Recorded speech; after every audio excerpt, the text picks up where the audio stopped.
स्वागत है आप सभी का। तो शाम के 7:30 बजने वाले हैं, यानी कि उत्तराखंड की खबरों का वक्त हो चला है। आपके साथ मैं हूं प्रीति बिष्ट। सबसे पहले बात करेंगे मुख्यमंत्री के दिल्ली दौरे की। तो मुख्यमंत्री ने आज प्रधानमंत्री नरेंद्र मोदी से मुलाकात की है। मुख्यमंत्री ने प्रधानमंत्री को चमोली आपदा की हर एक जानकारी दी है, अपडेट दिया है। मुख्यमंत्री ने बताया कि आपदा के दौरान प्रधानमंत्री काफी चिंतित थे और 3 से 4 बार फोन भी किया था और युद्ध स्तर पर मदद देने के लिए मुख्यमंत्री ने प्रधानमंत्री को धन्यवाद दिया। इसके अलावा बद्रीनाथ और केदारनाथ के पुनर्निर्माण को लेकर भी बातचीत हुई है और महाकुंभ आयोजन को लेकर भी चर्चा हुई है। हालांकि मुख्यमंत्री ने कहा कि कोविड की स्थिति को देखते हुए अभी प्रधानमंत्री को कुंभ में आमंत्रित नहीं किया गया है। हालांकि राज्य में स्थिति नियंत्रण में है। हर तरह के का सहयोग माननीय प्रधानमंत्री जी ने हमको किया। मैंने उनका आभार प्रकट किया और साथ ही कुछ बातें मैंने उनके सामने रखी। और बद्रीनाथ केदारनाथ का पुनर्निर्माण का कार्य लगभग अब संपन्नता की ओर जा रहा है। अब जैसे अब बर्फ़ हटेगी उसके बाद कुछ काम वहाँ पर शेष है, तो हमको ये लगता है कि इस सीज़न में वहाँ पर जो पुनर्निर्माण का काम है वो हम कंप्लीट कर लेंगे, अगर परिस्थितियाँ सामान्य रही तो प्रधानमंत्री से पहले मुख्यमंत्री ने कई केंद्रीय मंत्रियों से भी मुलाकात की। रेल मंत्री पीयूष गोयल से मुख्यमंत्री ने कई योजनाओं को लेकर बातचीत की है, जिसमें विशेष तौर पर टनकपुर बागेश्वर कर्णप्रयाग रेल लाइन मुख्य रही। इसमें मुख्यमंत्री ने बताया कि रेल मंत्री ने टनकपुर बागेश्वर कर्णप्रयाग रेलवे लाइन के जो फाइनल लोकेशन सर्वे है उसको मंजूरी दी है। इसके बाद उम्मीद है कि रेलवे का काम जल्द ही शुरू हो जाएगा। वहीं देहरादून से सीधे बद्रीनाथ तक रेल लाइन के लिए देहरादून से ऋषिकेश के लिए एक बाईपास रेल लाइन बनाई जाएगी, जिससे स्थानीय लोगों के साथ साथ पर्यटकों को भी लाभ मिलेगा। मुख्यमंत्री ने रक्षा मंत्री राजनाथ सिंह से भी मुलाकात की और उनसे चौखुटिया एयरपोर्ट को लेकर बातचीत हुई है। मुख्यमंत्री ने बताया कि अल्मोड़ा के चौखुटिया में हवाई पट्टी प्रस्तावित है, जो सामरिक और पर्यटन की दृष्टि से काफी महत्वपूर्ण है। और बड़ी बात यह भी है कि चौखुटिया एयरपोर्ट जब बनेगा तो गैरसैंण तक भी सीधी हवाई पहुंच हो जाएगी। इसके अलावा केंद्रीय हाईवे मंत्री नितिन गडकरी से भी मुख्यमंत्री की मुलाकात हुई है और कुछ सड़कों को हाईवे बनाने पर बातचीत हुई है, जिस पर गडकरी ने सहमति जताई है। साथ ही केंद्रीय फंड से सड़कों के लिए पैसे देने पर भी सहमति बन गई है। मुख्यमंत्री ने इनके अलावा जल शक्ति मंत्री गजेंद्र सिंह शेखावत से भी मुलाकात की और ये मुलाकात भी काफी सार्थक रही। ऐसे टनकपुर बागेश्वर कर्णप्रयाग जो रेल लाइन है उसके लिए भी उन्होंने फाइनल लोकेशन सर्वे के लिए उन्होंने आदेश किए हैं। भविष्य में देहरादून से सीधा बद्रीनाथ कर्णप्रयाग रेल जा सके, इस दृष्टि से एक बाईपास रेल लाइन बनना है, तो उसके लिए भी उन्होंने आदेश कर दिए हैं कि उसको तुरंत उस पर कार्यवाही प्रारंभ हो। इस साल के पूरा होते होते ऑल वेदर सड़क का 75% काम पूरा हो जाएगा और इसी काम को बीजेपी अगले विधानसभा चुनाव यानी कि 2022 में एक बड़ी उपलब्धि के तौर पर भुनाने के मूड में है। वहीं नजर उन पर भी है जो नियम तोड़ रहे हैं। 889 किलोमीटर की all weather road double engine की सरकार का सबसे बड़ा प्रोजेक्ट है और इसी प्रोजेक्ट को 2022 के चुनाव से पहले पूरा करने की चुनौती है, ताकि 22 में चारधाम के साथ बॉर्डर एरिया को जोड़ने वाली ये सड़क जनता को भी जोड़ सके। मुख्य सचिव का कहना है कि 645 किलोमीटर की ऑल वेदर रोड इस साल दिसंबर तक तैयार हो जाएगी, जबकि बाकी 245 किलोमीटर पर सुप्रीम कोर्ट के आदेश के मुताबिक काम होगा। ये टोटल जो है 889 किलोमीटर है।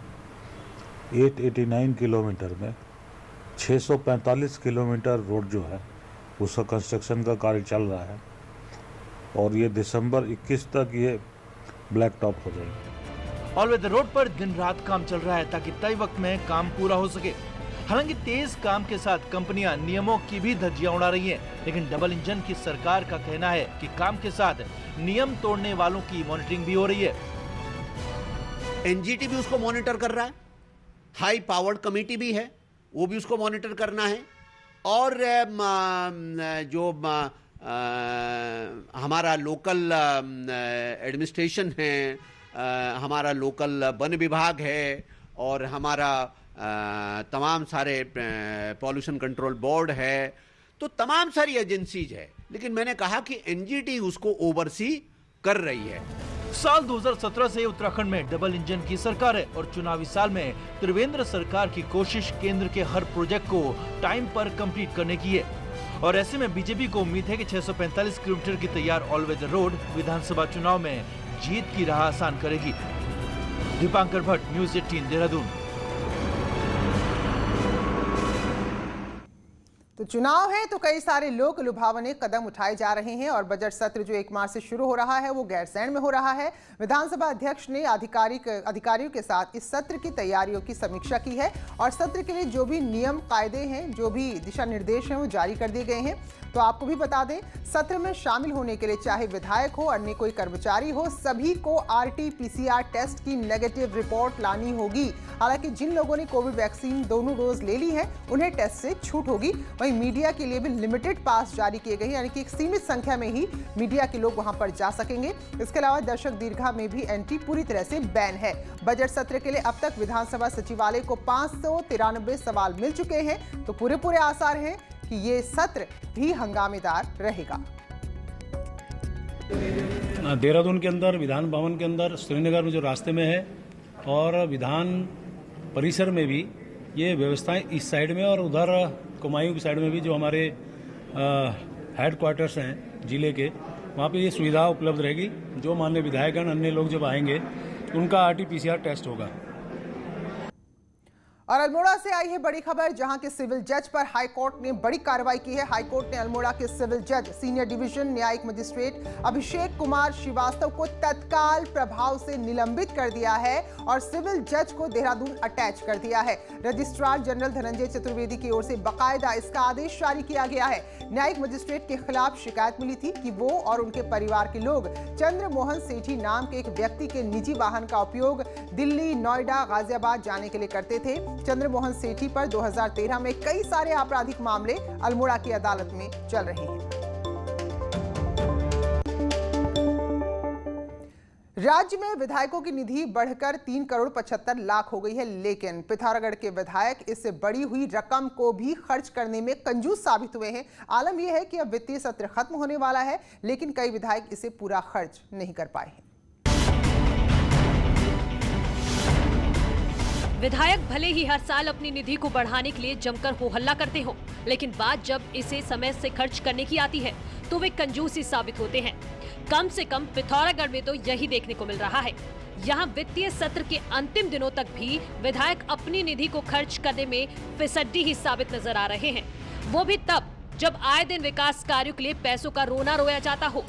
जिले के चारों विधायकों को इस साल 7 करोड़ 84 लाख की धनराशि जारी की गई है, लेकिन अब तक माननीय विधायक सिर्फ 4 करोड़ 46 लाख के ही प्रस्ताव दे पाए हैं। विधायक गंगोली हाट का जो है 196 में से 124 के प्रस्ताव हमें मिल चुके हैं, तो उनके 71 लाख के अभी आने शेष हैं। धारचूला माननीय विधायक के जो है 196 में से अभी 44 ही मिले हुए हैं और 152 का भी आना शेष है। डीडी हाट का 196 में से 162 और माननीय विधायक पिथौरागढ़ का 196 में से 156 के आ चुके हैं। धारचूला के विधायक हरीश धामी अब तक सिर्फ 44 लाख के ही प्रस्ताव दे पाए हैं, जबकि डीडी हाट के MLA बिशन सिंह चुफाल ने 1 करोड़ 62 लाख के प्रस्ताव दिए। गंगोली हाट विधायक मीना गंगोला ने 1 करोड़ 24 लाख, तो पिथौरागढ़ विधायक चंद्रा पंत ने सिर्फ 1 करोड़ 56 लाख के प्रस्ताव दिए हैं। अब विधायक निधि का ये हाल तब है जब इस साल कोरोना के कारण हर विधायक की निधि में भारी कटौती की गई है। ऐसे में विधायक स्टाफ की कमी को इसका जिम्मेदार ठहरा रहे हैं। ये तो कार्यदायी जो संस्था है वो अलग से होनी चाहिए, विधायक निधि काम देखे वो, उसका अलग से जेई हो और अलग विभाग हो उसके लिए, तब तो विधायक निधि का भी कोई काम जो होगा वर्षवार जो भी होगा उस वर्ष में खर्च हो सकता है। अक्सर क्या होता है विधायक निधि में छोटी छोटी योजना होती है। ये हाल विधायक निधि के प्रस्तावों का है। बात अगर प्रशासनिक मंजूरी की करें तो चारों विधायकों के आधे कामों को ही परमिशन मिल पाई है। न्यूज़ 18 के लिए पिथौरागढ़ से विजय वर्धन उप्रेती की रिपोर्ट। तो अजब बात है, फंड है लेकिन काम नहीं हो रहा। आगे बढ़ेंगे। राज्यसभा सांसद और बीजेपी के राष्ट्रीय मीडिया प्रभारी अनिल बलूनी स्वस्थ होने के बाद पहली बार अपने गांव नकोट पहुंचे हैं। पौड़ी के नकोट में उनका स्थानीय गाजे बाजे के साथ लोगों ने बड़ी ही गर्मजोशी से स्वागत किया। बलूनी ने गांव पहुंचकर परिवार और बाकी लोगों का हालचाल जाना, अपने इष्ट देवता की पूजा अर्चना की। उन्होंने कहा कि खाली होते गांव की पीड़ा को समझना होगा।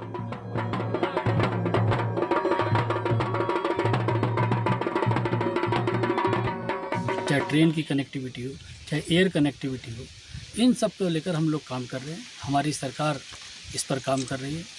हम एक ऐसा उत्तराखंड बनाना चाहते हैं कि जो वाकई पूरे देश के लिए और दुनिया के लिए आदर्श राज्य हो। उस सब के लिए हम लोग काम कर रहे हैं। और चलिए चमोली आपदा का अपडेट भी आपको देते हैं। तो फिलहाल तपोवन और रैणी में अब भी राहत का काम और सर्च ऑपरेशन जारी है। तपोवन बैराज के पास भारी मलबा आपदा के दौरान जो आ गया था, तो उस पर कई सारी बड़ी चट्टानें भी हैं। तो ऐसे में अब यहाँ चट्टानों को तोड़ने के लिए धमाकों का सहारा लिया जा रहा है। तो ब्लास्ट करके चट्टानें तोड़ी जा रही हैं और फिर मलबे को हटाया जा रहा है।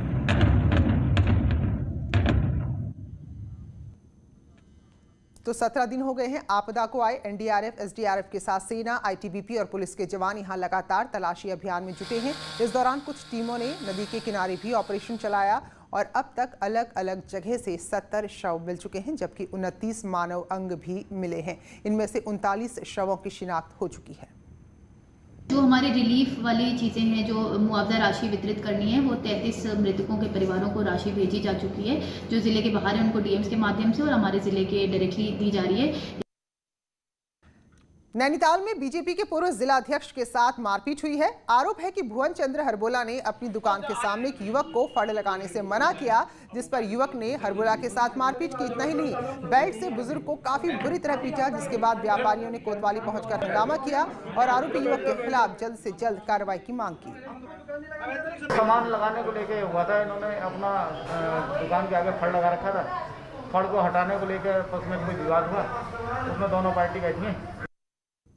रुड़की की इकबालपुर शुगर मिल पर गन्ना किसानों का करोड़ों का बकाया है और इसको लेकर आज विधायक देशराज कर्णवाल एसपी ऑफिस पहुंचे।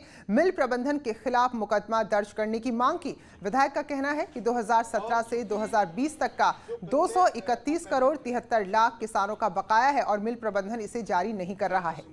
पहले जांच तो करानी पड़ेगी ना, क्योंकि ये सरकारी मिल नहीं है, ये है प्राइवेट मिल। ये प्राइवेट लोगों का है। उसने जो किसानों का उत्पीड़न किया है और लगातार जारी है, इसलिए ये अब शीर्ष के ऊपर को चला गया मामला, तो इसलिए मुझे एफआईआर लिखवानी पड़ी। टिहरी के घनसाली से बीजेपी विधायक शक्तिलाल शाह ने विपक्षियों पर गंभीर आरोप लगाए हैं। उनका कहना है कि उनकी छवि को खराब करने के लिए, उनको बदनाम करने के लिए कुछ लोग सोशल मीडिया का सहारा ले रहे हैं। तो शक्तिलाल शाह का कहना है कि उन्हें और उनके परिवार पर धर्मांतरण का आरोप लगाकर अफवाह फैलाई जा रही है।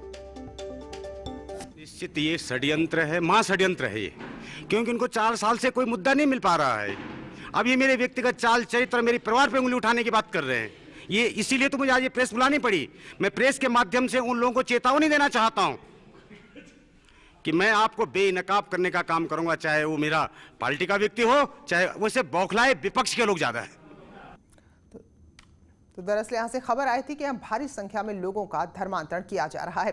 आगे बढ़ेंगे। राज्य की सबसे बड़ी सरकारी यूनिवर्सिटी को आने वाले दिनों में परमानेंट यानी कि स्थायी स्टाफ मिल सकते हैं। ऋषिकेश पीजी कॉलेज की 50 एकड़ जमीन श्रीदेव सुमन यूनिवर्सिटी को ट्रांसफर हो गई है। विश्वविद्यालय के कुलपति का कहना है कि जल्द ही ऋषिकेश कॉलेज को विश्वविद्यालय के साथ मर्ज किया जाएगा, जिसमें करीब 100 से ज्यादा स्थायी स्टाफ को तैनात किया जाएगा। जो शिक्षक और शिक्षणेतर कर्मचारी हैं, अब उनका मर्जर होना है और वो प्रक्रिया भी बहुत ही तीव्र गति से गतिमान है और मुझे पूरा विश्वास है कि 31 मार्च तक ये भी विश्वविद्यालय को मिल जाएंगे और उसके बाद ये श्रीदेव सुमन विश्वविद्यालय पूरी क्षमता के साथ एक उत्कृष्ट विश्वविद्यालय बनना शुरू हो जाएगा। हरिद्वार के मातृ सदन में गंगा की निर्मलता और अविरलता के लिए एक बार फिर से अनशन शुरू हो गया है। स्वामी शिवानंद के शिष्य ब्रह्मचारी आत्मबोधानंद अनशन पर बैठ गए हैं। गंगा की स्वच्छता को लेकर इस बार उनकी 4 प्रमुख मांगे हैं, जिसमें गंगा और उसकी सहायक नदियों में प्रस्तावित सभी परियोजनाओं को रोकना, रायवाला से राय घाटी तक खनन पर पूरी तरह प्रतिबंध लगाना, दिवंगत स्वामी सानंद के गंगा एक्ट और गंगा परिषद बनाने की मांग है। इसके लिए प्रधानमंत्री को एक पत्र भी लिखा गया है। नहीं, हमारा तो हम तप है, हम तो किसी को ये नहीं कहेंगे, हम अपने कठोर शब्दों में सत्य बात कहेंगे। ब्रह्मांड में हमें इसे कोई रोक नहीं सकता है और इसलिए तप हमारा अधिकार है। हकीकत है, गंगा जी का जो प्राकृतिक जो प्रवाह है उसको रोका ना जाए, उसको आज़ाद किया जाए और हरिद्वार में खनन को रोका जाए। इन मेन मांगों को लेके इस पर खबर पिथौरागढ़ से है, जहां वाल्मीकि समुदाय ने शमशान की जमीन पर कब्जा करने के विरोध में प्रदर्शन किया। उनका कहना है कि कुछ लोगों ने जमीन पर कब्जा कर लिया है और विरोध करने पर उनके साथ अभद्रता करते हैं। तो उनका कहना है अगर शमशान की जमीन को मुक्त नहीं कराया गया तो वो साफ सफाई का जो भी काम करते हैं सब बंद कर देंगे।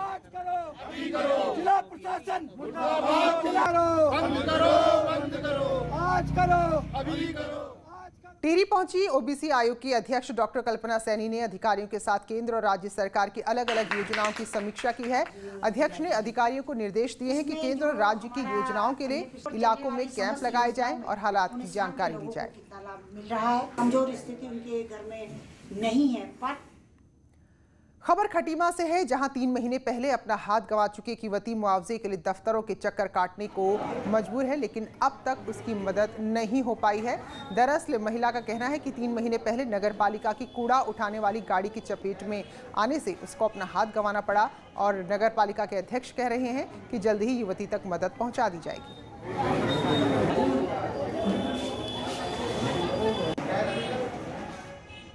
तो इन्हीं खबरों के साथ उत्तराखंड के बुलेटिन में फिलहाल इतना ही। छोटे से ब्रेक के बाद महाबहस।